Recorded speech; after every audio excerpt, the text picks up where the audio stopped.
बिस्मिल्लाहिर्रहमानिर्रहीम, अस्सलाम वालेकुम। आज की रात बहुत अहम है, बड़े फैसले हो रहे हैं आज की रात और बहुत ज़्यादा बेचैनी अपोजिशन के कैंपों में है। आप हैरान होंगे कि अदम एतमाद की तहरीक तो इमरान खान के खिलाफ है, लेकिन मसला यह है कि इमरान खान साहब बहुत ही इत्मीनान में हैं, पुरसुकून हैं, कोई घबराए नहीं हुए। और रॉयटर्स की भी ये खबर है कि जनाब बिल्कुल वहाँ पर तो इतनी ज़्यादा गहमा गहमी है और हर कोई भाग दौड़ में लगा हुआ है प्राइम मिनिस्टर हाउस में, लेकिन इमरान खान साहब बहुत ही ज़्यादा मुतमईन है और वो बहुत ज़्यादा कॉन्फिडेंट है कल के हवाले से। अब हर कोई ये बात कह रहा है।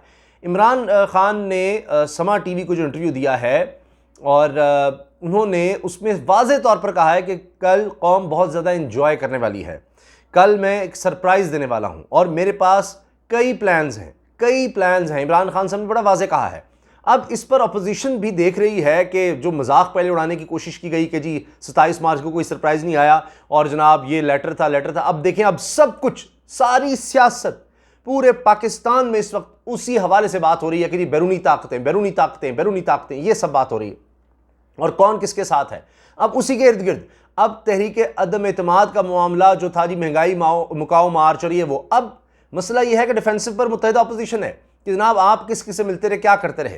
तो ये तो अब एक अजीब व गरीब सूरत हाल बन गई है और इमरान खान साहब ने अब जो बड़ा फैसला किया है, एक और सरप्राइज जो दिया है, बहुत बड़ा सरप्राइज जिसने परेशान कर दिया है। पहले तो ये था, आपने सुना होगा कि जी कोई भी आदमी नहीं जाएगा तहरीक इंसाफ की तरफ से और वहाँ से जाहिर है कि जो आए उससे पता लग जाएगा जी कौन गद्दार है क्या है। लेकिन अब इमरान खान साहब ने यह ऐलान किया है कि नहीं, तहरीक इंसाफ के तमाम मेंबरान जाएंगे जनाब।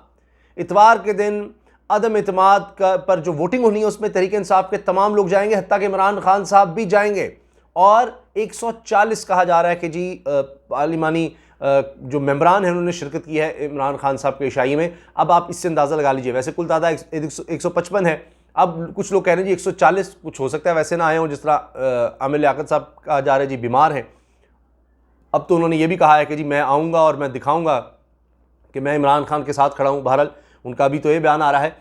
तो इस तरह से कुछ जाहिर है कि लोटे हो गए वो, लेकिन इसके बावजूद 140 की तादाद बहुत ज़्यादा है, यानी 35 तकरीबन, अगर मैं गलत नहीं हूँ तो इसके लगभग तादाद थी तहरीक इंसाफ की पिछली हुकूमत में। और तब तकनी का नाच नचाया हुआ था पूरी पार्लियामेंट को और हुकूमत को। तो अब आप सोचें कि जब 140, वैसे तो 155 है, चलो 140 भी अगर आप समझें और बाकी अगर अलग भी हैं तो वो मुनव्वर अकील डिसीट हो जाएंगे।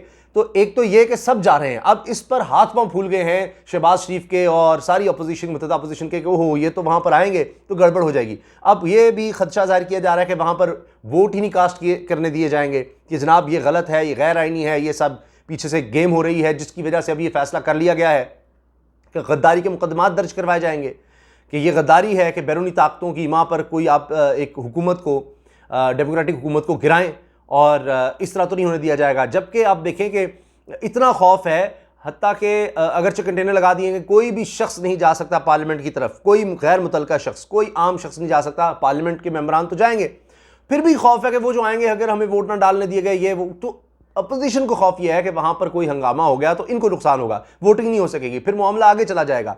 फिर एक और बहस चल रही है कि क्या इमरान खान साहब के खिलाफ तहरीक अदम अगर कामयाब हो जाती है तो इमरान खान साहब फौरी हट जाएंगे, वज़ीर आज़म तो नहीं रहेंगे, मगर उसके बाद बतौर वज़ीर आज़म जब तक कोई नया वज़ीर आज़म नहीं आ जाता तो कौन काम करेगा। तो जिस तरह आप देखते हैं कि एक केयर टेक सेटअप होता है आइन के मुताबिक, तो जब नया वज़ीर आज़म ओथ ले लेता है उसके हवाले करता है, लेकिन यहाँ क्या होगा, यहाँ कोई केयर टेक सेटअप तो नहीं होगा। तो अब ये बहस भी चलती निकली है कि कब तक इमरान खान साहब वज़ीर आज़म रहेंगे, उस पर भी मुशावरत हो रही है। और ये भी हो सकता है कि जी सिर्फ अदम एतमाद की तहरीक वाले दिन सिर्फ उस पर वोटिंग हो और उसके बाद 1 महीने के लिए ईद के बाद तक अर्जन हो सारा मामला। तो ये भी सोचा जा रहा है, इसमें भी बड़ी परेशानी हो रही है मुतहदा अपोजिशन को। इसके अलावा अटॉर्नी जनरल मिले हैं चीफ जस्टिस ऑफ पाकिस्तान से और वज़ीर आज़म इमरान खान से भी उनकी अलग अलग मुलाकातें हुई हैं। तो ये सब चीज़ें डिस्कस हो रही हैं। मैंने आपको फैसला बता दिया कि जो लोग बैरूनी ताकतों की माँ पर सारा काम कर रहे हैं उनके खिलाफ गद्दारी का मुकदमा दर्ज करने का फैसला कर लिया गया है। इमरान खान साहब ने नौजवानों से पुरअमन एहतजाज की अपील भी कर दी है और साथ वो कह रहे हैं कि कल मैं बहुत बड़ा सरप्राइज़ दूंगा।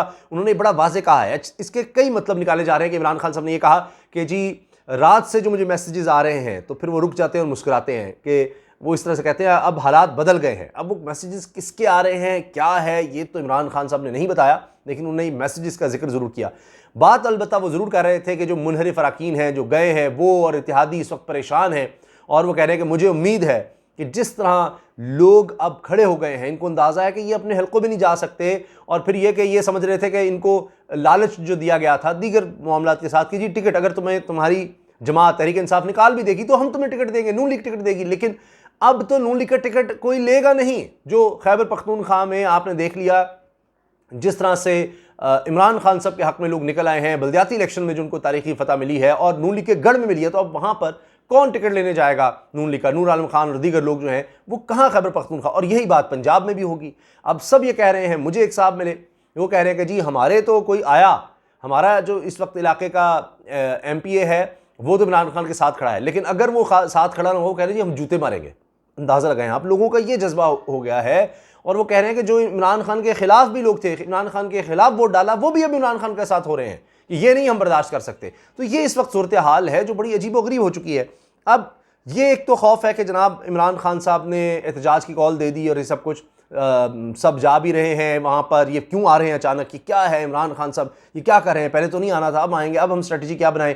और देखें इमरान खान के जाने का मतलब क्या है कि जिसने गद्दारी करनी है मेरे सामने आए, सामने आकर, यानी सामने से हमला करना है तो करो, ये पीठ पीछे नहीं। वो सामने वहां खड़े होंगे, सारी देखेंगे प्रोसीडिंग्स, उनके लोग भी वहां पर मौजूद होंगे। अब जाहिर है कि काम पे टांगेंगी दूसरी तरफ कि क्या करें, वहां पर इमरान खान का मौजूद होना। और फिर ये एक दिलेरी का मुजाहरा है कि जनाब मैं जा रहा हूं, तहरीक इंतमाद है, नजर आ रहा है कि उनके पास ज्यादा लोग हैं, उनके पास ज्यादा ताकत है। ये दिलेरी है कि वहां जाकर खड़े हुआ जाए और देखा जाए, यानी शिकस्त को बिल्कुल आंखों में आंखें डालकर देखा जाए कि और शिकस्त सामने हो तो इन बड़े बड़े लोग जो हैं वो कांप जाते हैं। लेकिन इमरान खान साहब वहां पर जा रहे हैं, कौमी असम्बली में जा रहे हैं। अब ये खौफ है कि जनाब स्पीकर साहब क्या कर सकते हैं, क्या वहां हो जाएगा। यहां तक कहा जा रहा है जी, अपोजिशन कह रही है फौज को बुला लिया जाए। वहां पर भी पहले ये कहते थे कि अंदर और पोलिंग स्टेशन के अंदर फौज थी इसलिए हम हार गए, बाहर फौज थी इसलिए हम हार गए, ये बहस होती थी। अब वो खुद फौज को बुला रहे हैं। इसके साथ इमरान खान साहब एक और काम जो कर सकते हैं, जो इस वक्त खबरें चल रही हैं कि इज्तिमाई तौर पर इस्तीफे, यानी ये 155 अरकान हैं, तो इस सब के इस्तीफे आ जाए, तहरीक इंसाफ के सब, और मुनव्वर अरकान जो होंगे वो तो चले इनमें से वैसे ही डीसीट हो जाएंगे। तो उसके बाद असेंबली चलाना बड़ा मुश्किल हो जाएगा। इतने बड़े पैमाने पर दोबारा से इलेक्शन करना बहुत मुश्किल हो जाएगा, बहुत मुश्किल हो जाएगा। अच्छा, फिर इसके साथ अगर खैबर पख्तूनख्वा वहां पर ये हो जाता है, पंजाब में ये हो जाता है, तो ये तो फिर मामला खुद ब खुद नए इलेक्शन की तरफ चल जाएगा और वो इमरान खान साहब के हक में जाएगा। ये भी इनको परेशानी है इस वक्त अपोजिशन को कि पता नहीं इमरान खान ये ना कर दे, वो ना कर दे। यही हो रहा है। अब पीपल्स पार्टी बुलाती है सिंध हाउस में कि हम सिंध हाउस में, क्योंकि अब वो गढ़ बना हुआ है, वहाँ की सिक्योरिटी सब कुछ वहाँ पर उन्होंने सारे को रखा हुआ है जिनसे डिले हुई हैं। तो अब वहाँ पर प्रेस कॉन्फ्रेंस थी और वो भी उन्होंने फिर कहा कि नहीं अभी नहीं हो रही, तो और मुत्तहिदा अपोजिशन के रहनुमाओं की थी, वो डिले हो गई। तो आज की रात बहुत कुछ हो सकता है, बहुत कुछ हो सकता है। और फिर कल का दिन, वैसे तो बिलावल साहब कह रहे थे कि सुबह हम नए पाकिस्तान में सैरी करेंगे और इफ्तारी जो है पुराने पाकिस्तान में होगी, लेकिन अब पता नहीं कौन कौन जो है वो पुराने पाकिस्तान की तरफ जाना चाहता है, जहाँ पर बिलावल हाउसेज़ हों, जहाँ पर रहबंद महल्लात हों, जहाँ पर टीटीज़ हों, जहाँ पर चपड़ासियों के अकाउंट में 15 अरब रुपये हों। अब लोग कह रहे हैं कि जनाब शहबाज शरीफ साहब का बड़ा ही अजीब बयान है कि मैं भिखारी हूँ, हम भिखारी हैं, लेकिन इनके तो चपरासियों के अकाउंट में 15 अरब रुपया है। तो ये बातें हो रही हैं, क्या उसी तरफ पाकिस्तान को ले जाना चाहते हैं। और जनाब अब एक और बहुत अहम बात कि मैं देख रहा था कामरान खान साहब से अब लोग सवाल कर रहे हैं। कामरान खान साहब पहले ये कहते रहे, ज़ाहिर सीनियर मोस्ट सहाफ़ियों में से बहुत उनकी फॉलोइंग है, कि जी इमरान खान साहब ये ऑप्शन ले लें, ये ऑप्शन ले लें, वो सारे जो चल रहे हैं अदम एतमाद का या ये, लेकिन उसमें सबसे अहम ये था कि इलेक्शंस की तरफ जाया जाए, इलेक्शंस की तरफ जाया जाए, और वो मामला नहीं बना। अब कामरान खान साहब बार बार ये कह रहे हैं कि मैं कह रहा हूँ बहुत बड़ी गलती कर दी है जरदारी, नवाज शरीफ और मौलाना फजलुर रहमान ने, और अब ये भुगतें, क्योंकि इमरान खान कप्तान कहीं नहीं जा रहा। ये कामरान खान साहब के अल्फाज है, जो पहले कहते रहे जी कोई हल नहीं नजर आ रहा, बंद गली है, बंद गली, कुछ नहीं नजर आ रहा, नए इलेक्शन। वो कह रहे हैं कि कप्तान कहीं नहीं जा रहा, लेकिन साथ कहते हैं वल्लाहु आलम बिस्सवाब, अल्लाह ताला बेहतर जानने वाला है। तो बहरहाल अब देखते हैं कि क्या होता है। जो भी होगा उस बारे में लम्हा बलम्हा इंशाअल्लाह आपको आगाह रखूँगा। आप अपनी राय से मुझे ज़रूर आगाह करते रहिएगा, मेरी रहनुमाई करते रहिए। बहुत शुक्रिया। अल्लाह हाफ़िज़। पाकिस्तान जिंदाबाद।